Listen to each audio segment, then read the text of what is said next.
Chapter 20. Magkahawak kamay naman na naglakad ng paakyat muli ng hagdan ang mga magtita. Hawak ni Heaven sa magkabilang kamay ang dalawang bata. Nakarating naman na dun sa room na sinasabi ng dalawang bata si Heaven. Ito kasi ang nagsusundo sa akin minsan dito sa mansion para na rin madalaw ang mga bata. Nagkita rin naman si Jared at Heaven at formal sila sa isa't isa matapos ang nangyari doon sa restaurant na nagkasakitan pa sila. Pero napansin ko si Heaven na wala nang sinasabing masama kay Jared nitong nakakaraang araw matapos ko nga nasabihin dito ang mga kwento ni Jared kung bakit nito ako sinaktan. Dati ay marinig lang ni Heaven ang pangalan ng lalaki at pumuputok na ang botsi nito sa galit pero ngayon ay tumatahimik na siya. Kinuha ko ang isang malito ko para dalhin sa itaas. Nako, Ma'am Miracle.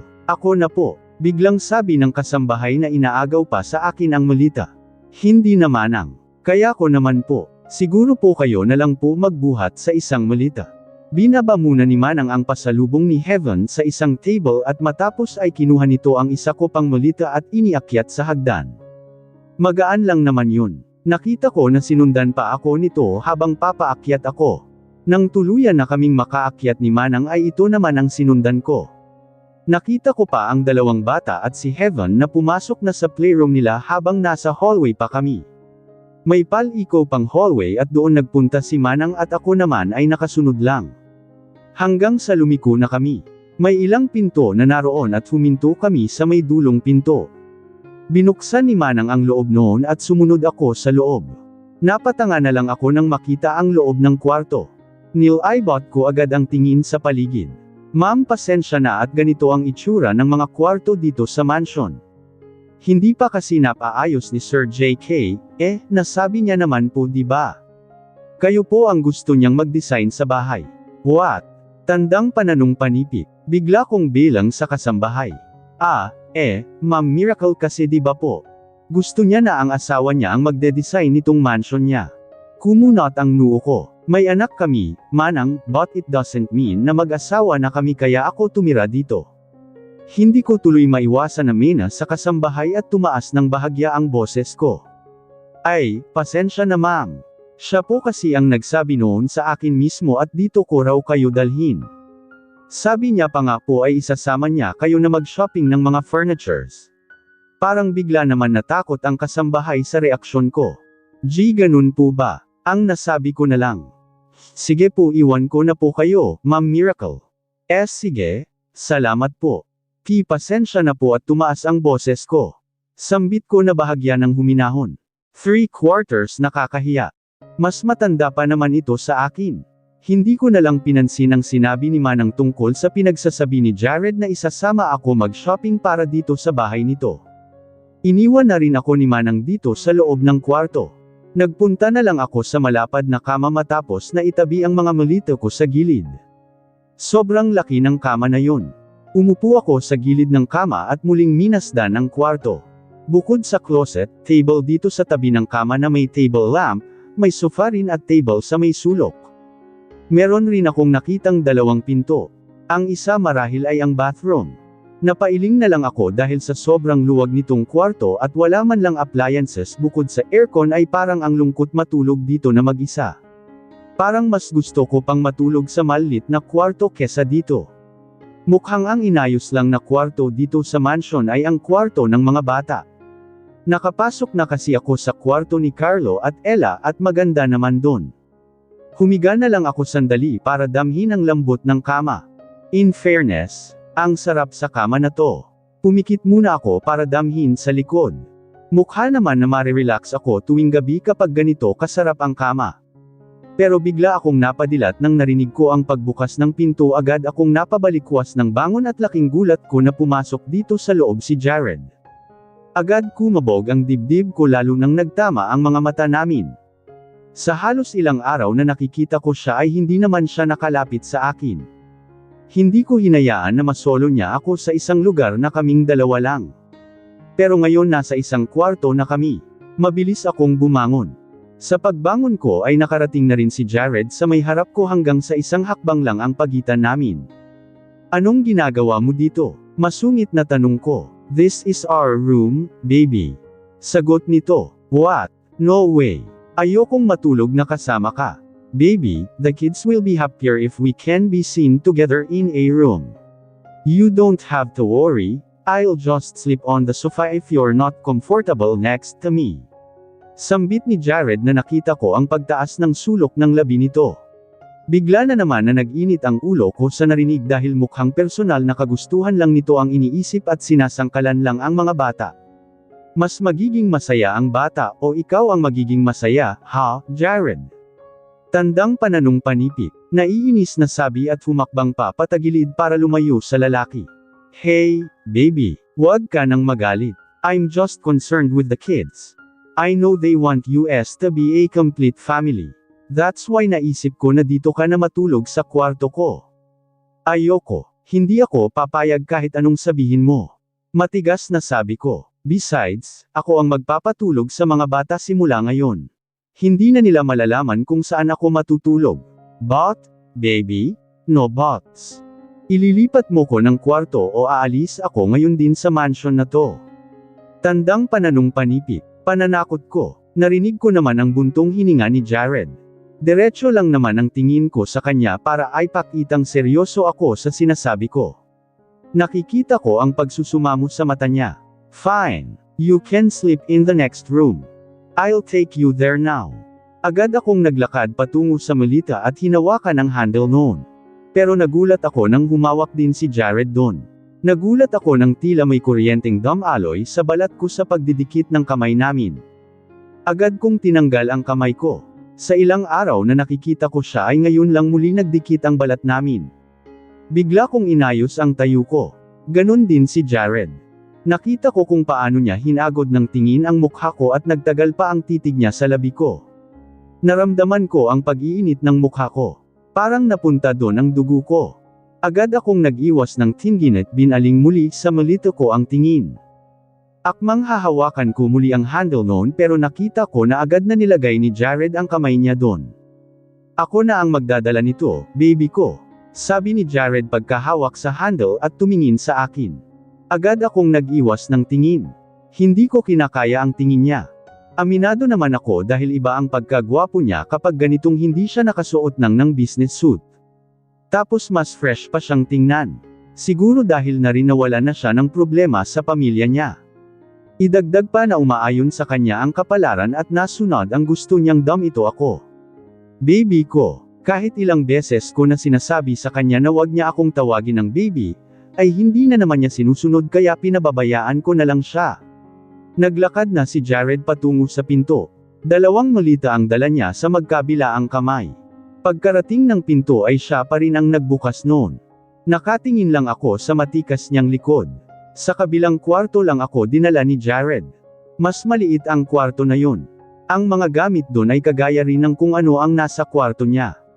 Thank you. Sambit ko nang binitawan na niya ang mga hawak niyang malita nang makapasok na kami sa loob.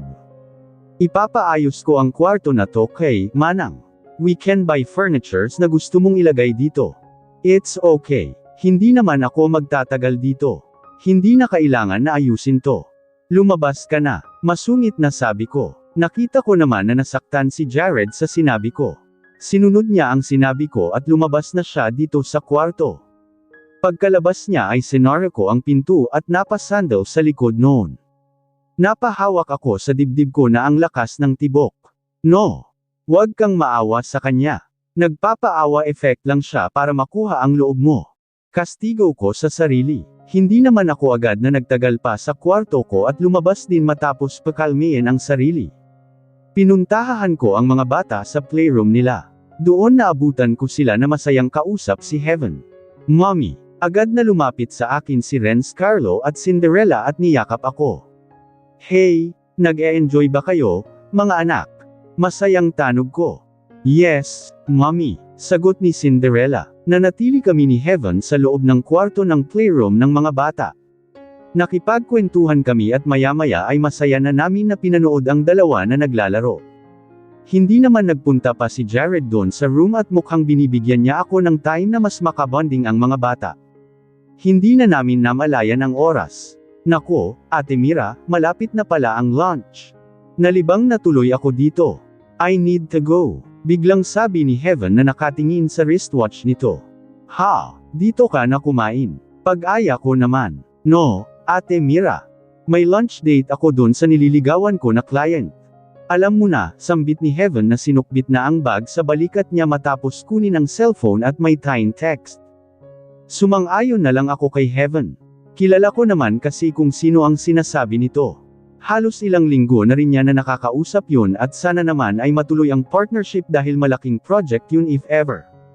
Umalis na si Heaven at hinatid namin siya ng mga bata kung saan nakapark ang kotse nito. Magkahawak kamay kaming tatlo nila Carlo at Ella na bumalik sa mansion. Doon namin nakita si Jared na 2/5 sinalubong kami sa may pinto. Daddy, agad tumakbo si Ella patungo sa lalaki. Kinarga naman ni Jared si Ella sabay halik sa pisngi nito. How are you, kids? Nag-e-enjoy ba kayo na kasama si mommy? Sweet na tanong nito na pinagpalit ang tingin sa dalawang bata. Yes, daddy, si Carlo ang sumagot. Pwede po ba napasyal tayo mall mamaya kasama si mommy? Kasi po mga classmate namin nagkikwento na namamasyal sila sa mall, Iniingit po nila kami sabi po nila kasama nila mommy at daddy nila kapag namamasyal. Napatingin ako kay Carlo na puno ng pagsusumamo sa daddy nito. Nang tiningnan ko si Jared ay nakita kong sa akin siya nakatingin at tila nagpapalam sa akin na pumayag ako. Binaling ko ang tingin kay Carlo. Of course, baby. Tuldok-tuldok. Mamamasyal tayo sa mall. Inagaw ko ang atensyon nito. Tiningala ako ni Carlo. Really, mommy? Yes. Nakangiting sagot ko. I love you, mommy. Labis na kilig ang naramdaman ko dahil sa pa-I love you ng anak ko. I love you too, Carlo. Nakangiting sabi ko. Kulang na lang ay mapunit na ang labi ko sa labis ng ngiti. Binaling ko ang tingin kay Jared at nakita kong nakangiti rin siya pero sa akin ang tingin. Bigla tuloy akong natigilan sa pagngiti. Come on, let's eat na. Sambit ko at naglakad na kay Manang na nakita kong nakaabang na sa amin. Ang daming handa ni Manang na nakita ko nang nakarating kami sa dining table. Parang fiesta sa hapagkainan. Naupo ako katabi si Carlo at nasa tapat ko naman si Jared na katabi si Ella. Masayang kumain ang dalawang bata at halatang excited na sa pag-alis namin mamaya. Kids, after malling we will stay in your Tito Zeus private suites. Do you like it? Ha? Sinong Zeus? Sa isip-isip ko, yes, daddy. I like to swim there. Masayang sabi ni Cinderella. Yes, I also like to swim, sambit ni Jared na nakangisi kay Ella. Sisisid mamayang gabi si daddy. It's been 6 years, and I really miss it. Naningkit naman ang mata ko sa sinabi ni Jared na hindi ko maiwasan na bigyan ng double meaning. Pero baka naman hindi pa talaga siya nakaswimming sa loob ng 6 na taon dahil sa dami ng problema niya. Tsaka wala naman na swimming pool dito sa mansion. Yehey! Mag-swimming tayong family, daddy. Singit naman ni Carlo. Nagbuntong hininga na lang ako at natahimik na. Hindi ko na makontra dahil masaya ang mga bata. Pero halatang nananodya na si Jared. Napapaisip ako. Sa suites kami magstay. Ilan kaya ang kwarto dun? Nakaiwas na nga ako dito sa mansion na magkahiwalay kaming kwarto ay sa ibang lugar naman pala kami matutulog. Matapos namin na kumain ay sinabihan na kami ni Jared na mag-prepare na ng mga damit na dadalhin namin. Nagpababa muna kami ng kinain namin. Ang mga bata ay ang yaya nila ang nag-asikaso ng mga dadalhin na damit. Habang ako ay narito sa kwarto ko at iniisip ang dadalhin na damit. Isang gabi na stay lang naman ang plano namin at uuwi rin kinabukasan kaya 2 set lang ng damit ang dala ko. Tank top at short ang susuotin ko na pang swimming at ang suot ko pa uwi kinabukasan na isang dress. Matapos kong ihanda ang damit na susuotin ko ay sandaling naligo muna ako. Nagbihis ako ng isang dress na kulay baby pink. Hanggang tuhod ang haba noon at A-line ang lelayan. Fresh na fresh ang itsura ko at hindi ako mapagkakamalan na may anak na. Mukha akong V. Ergan nang humarap ako sa salamin. Nagpahid rin ako ng manipis na makeup at pink lipstick. Nang satisfied na ako sa itsura ko ay lumabas na ako ng kwarto ko at dumiretso sa kwarto ni Carlo. Wala na doon ang bata at nagpunta na lang ako sa kwarto ni Ella. Sakto na papalabas na ito kasama ang kasambahay, wow! "Mommy, you look like a real Barbie." Ang laki ng awang ng labi ni Ella habang sinasabi yun. Namula naman ako sa papuri ng bata sa akin. Sabi nga nila hindi nagsisinungaling ang mga bata. "You look like a Barbie princess too, my baby." Ganting papuri ko. Totoo naman na magandang bata si Ella kagaya ng namatay niyang mommy. Kinilig si, "Grabe, Ma'am Miracle, sobrang ganda niyo po. Baka hindi makapag-concentrate si Sir JK at sayo na lang po tumingin." Kinikilig na sabi nito. Natigilan tuloy ako. Parang gusto kong bumalik sa kwarto ko at ibahin ang suot na damit. Parang gusto ko na lang na mag-jeans at shirt na lang. Baka isipin ni Jared na nagpapaganda ako dahil sa kanya. Pero hinayla na ni Ella ang kamay ko. "Let's go, Mommy. Daddy is waiting for you." Nagpatianod na lang ako sa bata. Pababa na kami ng hagdan at nakita ko agad sina Jared at Carlo na nasa sofa. Biglang napalingon si Carlo sa amin. Nakapako naman ang tingin ko kay Jared at hindi ko alam kung bakit ang lakas ng kaba sa dibdib ko. Siguro ay dahil nga nag-o-overthink tuloy ako na iisipin ito na pinapagandahan ko siya. Ayokong isipin ito na inaakit ko siya. Bigla ay napalingon sa amin si Jared na saktong nakababa na kami ng hagdan ni Ella at Yaya. Napako ang tingin ko kay Jared habang naging triple pa ang tahip ng dibdib ko dahil dahan-dahan siyang tumayo at nakaawang ang bibig habang nakatingin sa akin. Pakiramdam ko tuloy ay huminto ang oras habang magkalapat ang mata namin kahit maraming hakbang pa ang pagitan naming dalawa. "Daddy, Mommy is like a Barbie doll." Sambit ni Ella na hinayla ako papalapit sa lalaki. Iniwas ko na lang ang tingin kay Jared hanggang sa makarating kami sa may kinatatayuan niya. Nang muli akong tumingin kay Jared ay nakita kong nasa may legs ko na ang tingin nito at hinagod pataas sa katawan ko hanggang sa magtama ang muli ang mga mata namin. Alam ko naman tipo ng titig ang binibigay niya sa akin ngayon. Titig ng paghanga. Alam kong gandang-ganda siya sa akin. Ako man ay hindi ko maiwasan na tingnan siya sa ganon na expression. He's really handsome. Kahit 40 years old na si Jared ay saksakan pa rin naman siya ng hot. Bagay na agad kong sinaway bigla sa isip ko. Hindi ako magpapadala sa itsura kahit gaano pa siya kagwapo. "Galit ka sa kanya, Miracle." Galit, galit, galit. Pinaulit-ulit ko sa utak ko. "Daddy, Mommy looks beautiful, right?" Narinig kong tanong ni Ella. Wala akong blush on na nilagay pero feeling ko ay nagkulay rosas na ang pinggi ko ngayon. "Yeah, anak, very beautiful. Para siyang diwata." Sambit ni Jared na hindi nakaligtas na paningin ko ang paglunok kasabay ng malagkit na titig niya na parang tutuno sa akin.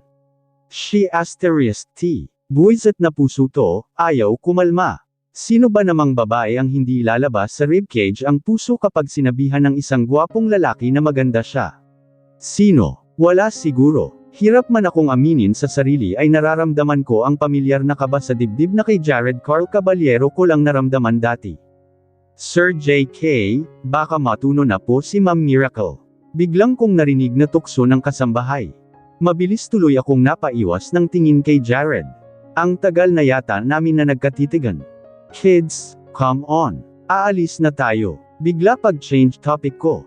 Nararamdaman ko pa rin ang pamumulan ng pisngi masculine ordinal indicator 3-4. Binaling ko ang tingin kay Carlo at kinakawag ko ang kamay ko para hawakan nito. Agad naman na lumapit sa akin ang anak ko at hinawakan ako. "Dadalhin ko na ang gamit mo, baby ko." Narinig ko pang sabi ni Jared.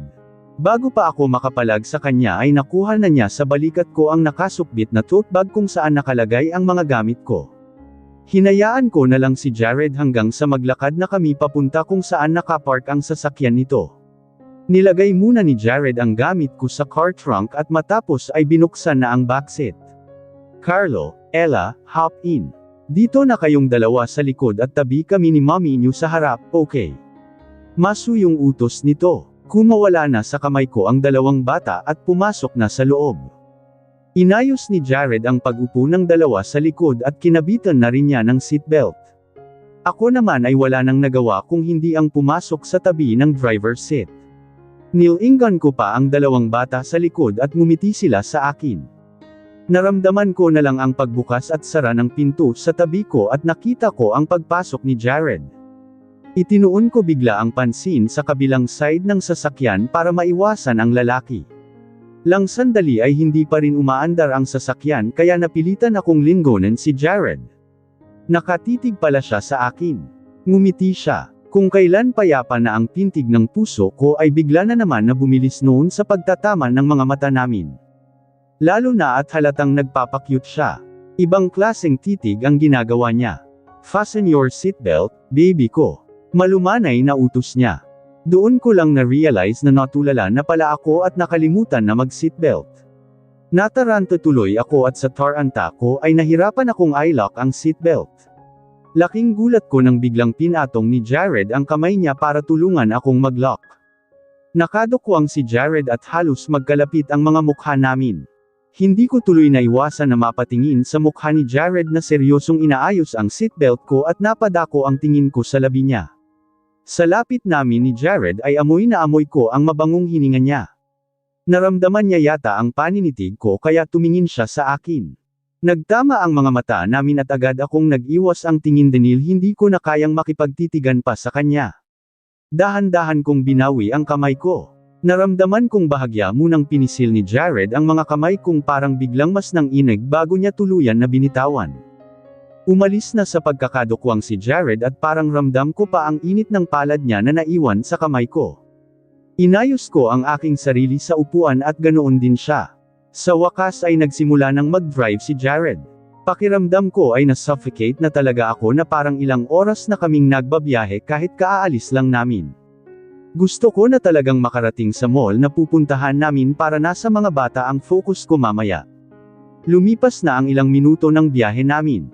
Sobrang saya ng mga bata habang nasa sasakyan. Nagkakantahan pa ang dalawa sa may backseat habang ako ay hindi mapakali na katabi ko si Jared sa driver's seat. Paano ba naman ay tila kulang na lang ay sa akin tumingin habang nagda-drive. Diretso lang ang tingin ko pero sa gilid ng mga mata ko ay nakikita ko na maraming beses siya lumilingon sa akin.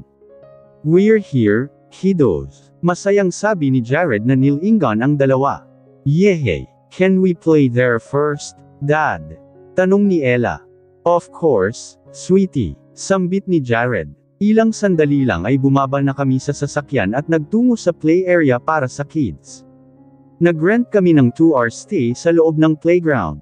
Ang daming pwedeng gawin na activities sa loob noon pero ako ay nanahimik na lang din sa isang tabi habang si Jared ang nakipaglaro sa dalawang bata. Hindi ko naman mapigilan ang sarili ko na kunan sila ng picture. Sa bawat kuha ko sa kanila ay nakikita ko kung gaano sila kasaya. Bigla tuloy akong napapaisip dahil kasinungalingan lang naman ang pagiging complete family namin dahil hindi naman kami okay ni Jared. Paano kaya tatanggapin ng mga bata yun gayon na ang hirap nilang saktan? Parang ngayon na naiisip ko na nalulungkot sila ay nadudurog na agad ang puso ko. Pero hindi naman ganun kadali na patawarin si Jared sa sakit na dinanas ko. Hindi ko namalaya na lumipas na rin ang ilang oras hanggang sa natapos ang oras namin sa loob ng playground at nag-time out na kami. Pinagpalit ko muna ng damit ang mga bata dahil pinagpawisan na sila. Naglibot-libot pa kami sa mall. Nagpunta rin kami sa toy store at binilhan ni Jared ng bagong toys ang mga bata. Lang minuto pa yata kami na naglakad-lakad hanggang sa makaramdam kami ng gutom. Sa mall na kami ng dinner, Jollibee ang request ng mga bata kaya naman dun kami nagpunta. Parehong chicken at spaghetti ang gusto ng dalawang bata. Si Jared na mismo ang nagpunta sa counter at 2/4 dagdag nag-order dahil naghanap pa kami ng upuan. Nang nakaupo na kami ay hindi ko naman maiwasan na mapatingin sa nakapilang si Jared. Kita mula dito sa kinauupuan namin ang counter at napansin ko na kilig ang dalagang cashier habang kumukuha ng order. Lapitin talaga si Jared ng mga dalaga. Napailing na lang ako. Bigla ko na lang na iniwas ang tingin ko nang napansin na tapos na pala si Jared na mag-order at papunta na dito sa inuupuan namin. Pinagtabi ko ang dalawang bata sa upuan para dito tumabi sa akin ang lalaki. Kanina kasing lunch nakaharap ko siya sa pagkain ay ramdam ko na bawat subo niya ay nakatitig sa akin. Feeling ko tuloy ay ako ang inuulam niya. Habang naghihintay ng order ay kinausap ko na lang ang mga bata. Nakipagkwentuhan ako sa kanila at tinanong ng mga bagay na hindi ko pa alam tungkol sa kanila. Ewan ko na parang na-conscious lang ako dahil nararamdaman kong titig na titig si Jared mula sa gilid ng mga mata ko. Mabuti na lang at dumating na ang order namin at kumain na kami. Nagpalipas muna kaming ilang sandali sa loob ng Jollibee bago tuluyan na umalis. Parang wala pang kapaguran ang mga bata at habang nasa sasakyan ay ang swimming naman ang pinag-uusapan doon sa private suite ng Tito Zeus daw nila. Bigla ko tuloy na naalala si Sir Zeus. Sayang at hindi man lang namin siya nakausap ni Heaven nang nakaraan na nagkita kami doon sa restaurant. Hindi man lang namin nakilala ang asawa niyang halatang kasing edad ko lang din. Siguro ay matutuwa yun kapag nalaman na naging successful kami gamit ang perang binigay nito sa amin. "We're here," sambit ni Jared matapos patayin ang makina ng sasakyan na pinasok niya sa isang mataas na gate. Naalimpungatan ako at nakaidlip pala sa biyahe, hindi ko na tuloy alam kung nasaan kami nagpunta. Ang tanda ko kanina ay palabas kami ng Metro Manila. Gustuhin ko man na itanong kay Jared ay ayoko naman na kinakausap ito. Tinanggal ko na ang pagkaka-seatbelt ko. Bumaba na rin sa sasakyan si Jared at binuksan ang pinto sa backseat ng nilinggan ko. Ang dalawang bata ay nakita kong kakagising lang din nila. Nakatulog din pala sa biyahe. Gabi na, 8:00 na ng gabi. Bukas naman ang ilaw sa private suite na pinagdalhan sa akin. Parang honeymoon place ang arahan nun. Nilibot ko pa ng tingin ang lugar at may ilang kaparehong suites ang katabi namin at tanging iron fence ang nagpaparte sa bawat suites. May lumabas na isang may edad na lalaki mula sa suites. "Sir JK, kamusta po? Ang tagal niyong hindi nakapunta dito, ah?" Agad na bati nito at ngumitiin sa dalawang bata. "Kuya, mabuti naman. Kamusta sa loob? Nagawa ba ang binilin ko?" "Opo, Sir JK. Naroon na po sa loob ng kwarto. Sigurado pong mag-e-enjoy kayo mamaya ni Ma'am." Sambit ni Kuya na nangisi. "Ano daw?" Pinagsasabi ni Kuya. Kainis siya. Naningkit ang mata ko. Sakto naman na napatingin sa akin si Kuya at biglang natigilan at parang nabigla sa sinabi niya. "Ah, Ma'am, good evening po." Sambit nito at yumukod pa tanda ng paggalang. "Good evening po, Kuya." Sambit ko na lang at pinili na wag tanungin kung ano ang pinag-uusapan nila kahit bigla akong na-curious. "Sir, may mga pagkain na rin po sa loob in case na mapagod kayo ng gusto at gusto ng midnight snack." "Thank you, Kuya." Sambit ni Jared at matapos ay binaling na ang tingin sa mga bata. "Kids, let's go inside." Umalis na rin si Kuya. At nauna nang pumasok si Jared habang hawak sa magkabilang kamay ang mga bata. Sumunod na ako. Nang makapasok sa loob ay humanga naman ako sa ganda ng loob. Bumungad sa akin ang eleganteng sofa set. "Kids, just sit down here. Kukunin lang ni Daddy ang mga gamit natin." Mabilis na lumabas si Jared. Ako naman ay patuloy ang pagtingin sa kabuuan ng area. Parang sobrang relaxing agad sa katawan. Naglakad ako at nasilip ko na may pantry naman. 2 pinto ang nakikita. Malamang kwarto yun. Tatabihan ko talaga ang mga bata ngayong gabi. Total hanggang ngayong gabi lang naman kami. Bigla naman akong kinayag ni Carlo at Ella at dinala sa pool area na nasa may likuran ng suite. "Wow, it's nice here, anak." Sambit ko. Malaki din ang pool dito. Perfect for honeymoon ang ambience ng lugar. Kaya siguro dito ako dinala ni Jared. "Do you like it here, baby?" Narinig kong sambit ni Jared na nasa may likuran ko na pala. Nilinggan ko siya at nakita ko ang mapundi niyang mata. Hindi ko siya sinagot at binaling ko ang tingin sa mga bata. Narinig ko na lang ang pagbuga niya ng hangin. "Kids, come here." Tawag ni Jared. "Magpahinga muna kayo, ha? Later we will swim. Pero hindi kayo pwedeng magtagal sa swimming pool ha. You need to sleep early in your room dahil napagod kayo." Sambit ni Jared. "Don't worry mga anak, katabi ko kayong matulog ngayong gabi." Masayang sabi ko. Akala naman ni Jared ay magtatagumpay siya sa gusto niya kaya niya ako dinala dito. "Mommy, gusto po namin tabi kayo ni Daddy mag-sleep." Sambit ni Carlo dahilan para matigilan naman ako. Napatingin ako kay Jared at nakita kong lumapad ang ngiti nito. "Daddy, are we good at acting?" Tanong sa akin ni Ella. Lumingon muna ako sa likod at baka biglang dumating si Mira at mahuli pa ako na tinuturuan ko ang mga bata. Nagpunta lang siya sandali sa may kusina at paghahandaan niya ng snacks ang mga bata para sa swimming. Lumuhad ako para magpantay ang mga mukha namin ng dalawang bata. Mommy might hear you. Just lower your voice, Ham. The two kids nodded. Ang galing ng mga anak ko. Later, if mommy insists again to sleep with both of you, you know what to do, right? Tumango si Carlo. Yes, Daddy. I will cry. I will tell mommy I want her to sleep with you. Very good, Carlo. Nakangising sabi ko. Me too, Daddy. Mag-tantrums po ako kapag sinabi again ni mommy na kami ang gusto niyang katabi. I will tell her na dapat kayong dalawa po ang magkatabi matulog. I smiled playfully. My kids are very supportive. Wala pa si Mira sa mansion ay planado na lahat ang mga gagawin ng dalawang bata. Lahat ng nangyari ay scripted at ako pa ang nag-direct sa kanila. Thank you, mga anak. You know that I'm doing this for our family, right? Yes, Daddy. Sana po magbalikan na kayo ni Mommy. Sabi naman ni Ella. That's why mag-uusap kami ng masisinsinan mamaya at kailangan niyong matulog agad after swimming. Kailangan natulog na kayo kapag nag-usap na si Mommy at Daddy para hindi kami maistorbo, ha? Maingay pa naman kausap si Mommy. Opo, Daddy. Good luck po. Tumayo na ako at baka mahuli pa ako ng baby ko. Sakto nakababalik niya lang ni Mira dito sa may sala at hindi na niya nakita pa na kausap ko ang mga bata. Kids, gusto niyo ba na magbihis? Sama na kayo sa akin sa room.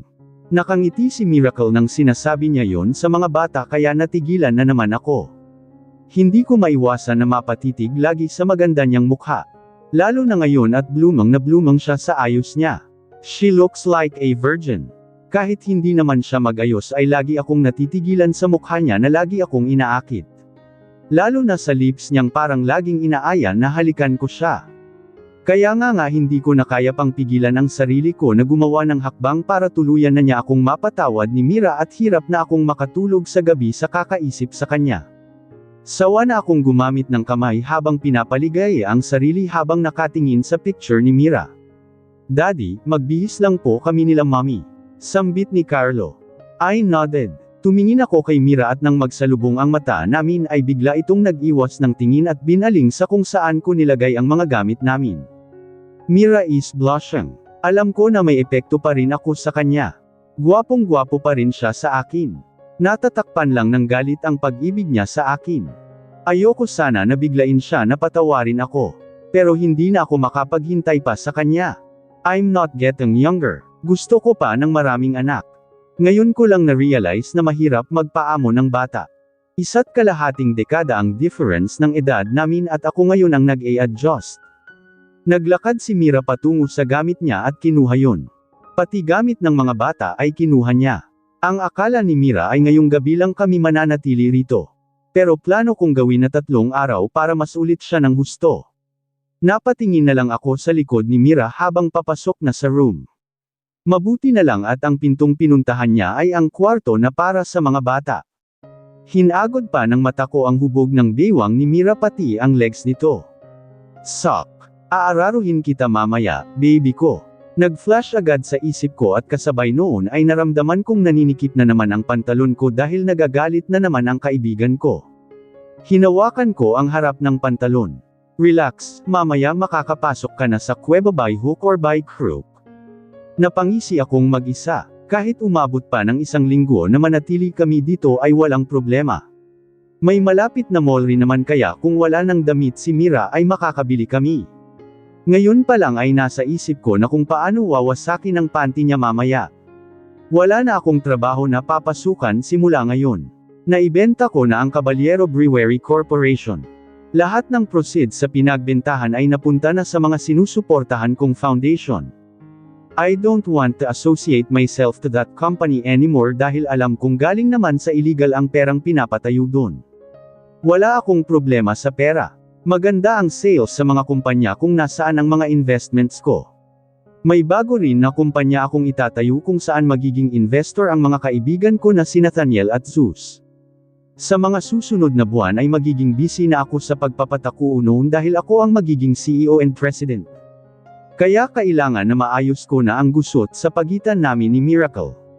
Gusto ko nang maging normal ang takbo ng buhay namin ng mga bata. Ang sunod na hakbang ko ay ang makausap naman ng masinsinan si Celine at makasama na ito sa lisang bahay. Lang beses rin ako dumalaw sa panganay ko na tito pa rin ang pagkakakilala sa akin hanggang ngayon. Soon, ipapaliwanag ko kay Celine ang lahat. Ayoko siyang biglain. I want to be close to her, though I know na magkakaroon ng adjustment on her part.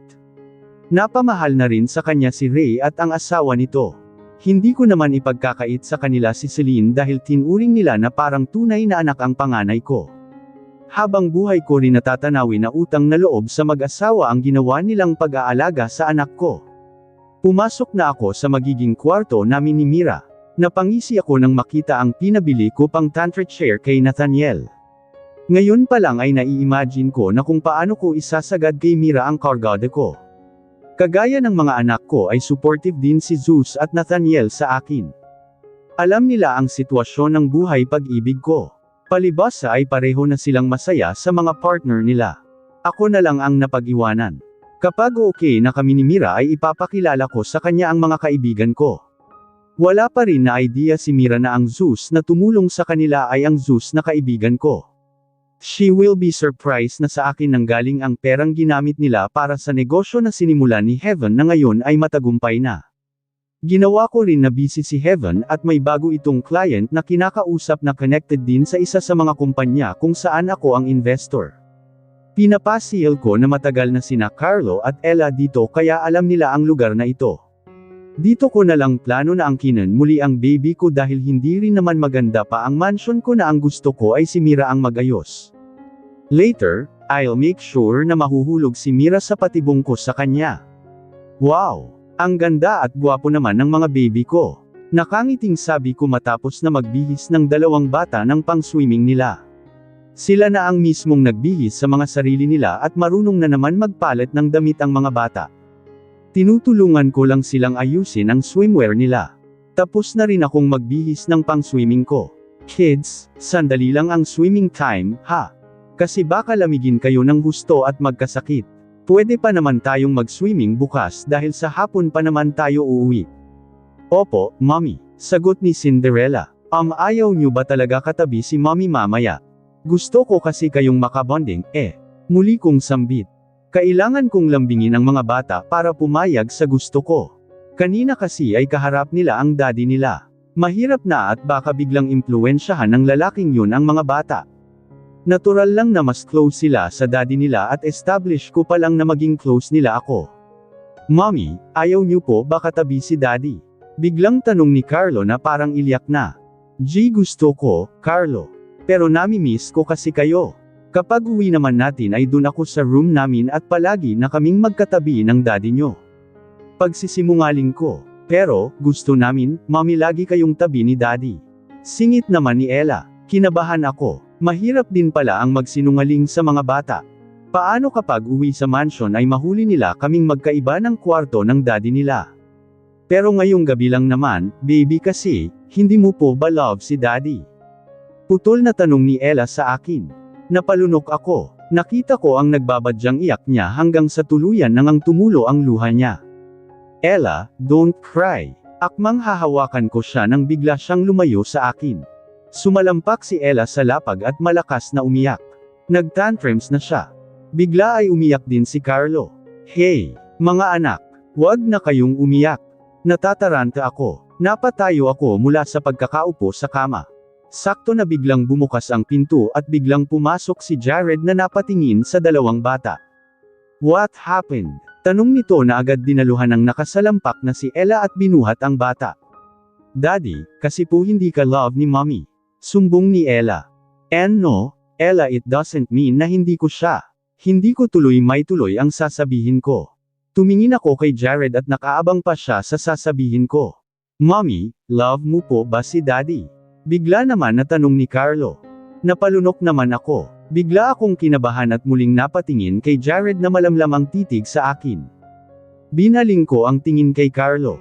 Oo, Carlo. Love ko si Daddy. Please don't cry na. Nang tumingin ako kay Jared ay ang lapad na ng ngiti nito. Bigla akong napairap at sinasamantala talaga niya ang sitwasyon. Mga anak, huwag na kayong umiyak. Narinig niyo naman love daw ako ni Mommy, di ba? Mabuti naman at tumigil na sa pag-iyak ang dalawang bata. "Come on, let's swim na," sambit ni Jared na naglakad na habang buhat si Ella at pinupunasan ang mga luha sa pisngi nito. Hinarap ko naman si Carlo at ako ang nagpunas sa luha nito at hinalikan ang bata. Hinayag ko na ang anak ko na lumabas ng kwarto at magpunta na sa pool area. Nakita ko pa si Jared na binaba na si Ella. Napatingin na lang ako sa balto ng likod nito. Nakasuot ito ng sando kaya kita ko ang muscles nito na dati ay hinahawakan ko pa lang ay nag-iinit na ako dahil alam ko kung gaano yun katigas.